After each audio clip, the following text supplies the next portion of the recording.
ich bin Quados und in diesem Video werde ich dir zeigen, wie du ein neues Preset-Paket zu Serum hinzufügen kannst. If you prefer to watch this video in English, you can either turn on the subtitles or you can click on the first link in the video description.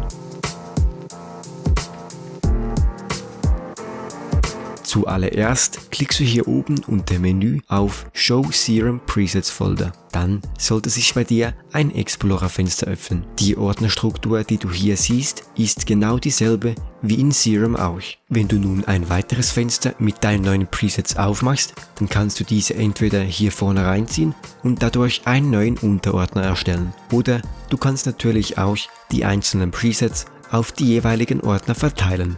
Wichtig ist nur, dass du dabei darauf achtest, dass die Datei die richtige Endung hat. Das heißt, ein Preset muss eine .fxp-Datei sein und ein LFO-Shape sollte eine .srp-Datei sein.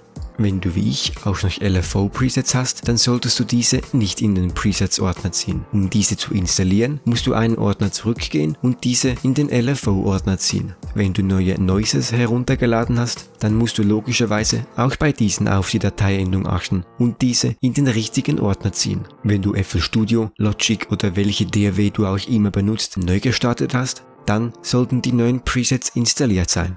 Damit mein Video noch anderen helfen kann, würde ich mich freuen, wenn du dem Video einen Daumen nach oben gibst oder es sogar teilst. Bis zum nächsten Video.